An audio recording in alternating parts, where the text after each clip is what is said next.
നമ്മുടെ ഉണ്ടോ പാണ്ടൻ പയർ ഉണ്ടോ, പാണ്ടൻ പയർ ഉണ്ടോ. മുമ്പ് ഞാനിവിടെ നിറയെ നട്ടിരുന്നു കേട്ടോ ഇത്.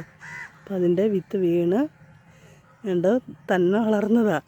അത് പാവം തന്നെ വളർന്ന് വന്ന് ഒരു വാഴയിൽ ഉണ്ടോ, വാഴയിൽ കയറിപ്പോയി കാച്ചി കിടക്കുക.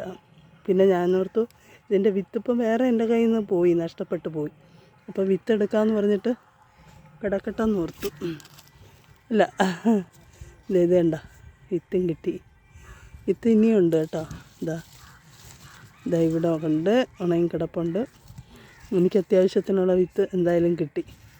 അപ്പം ഞാനിങ്ങനെ വിഷമിച്ചിരിക്കുകയായിരുന്നു. എൻ്റെ കയ്യിൽ അതെ ഇവിടെയൊക്കെ ഉണ്ട് കേട്ടോ, ഇറങ്ങി കിടപ്പുണ്ട്. എൻ്റെ കയ്യിൽ നേരത്തെ ഉണ്ടായിരുന്നതല്ലേ, ഞാനൊരു വിത്ത് പോലും എടുത്ത് വയ്ക്കാതെ പോയല്ലോ എന്ന് വിഷമിച്ചിരുന്നപ്പോഴാണ് ഇവരിങ്ങനെ തന്നെ വളരാൻ തുടങ്ങിയത്.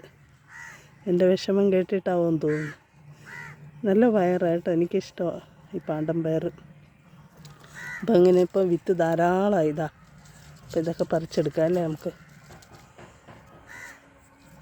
ഉണ്ടോ, ഇനിയെങ്കിലും കളയാതെ സൂക്ഷിച്ച് വയ്ക്കുക.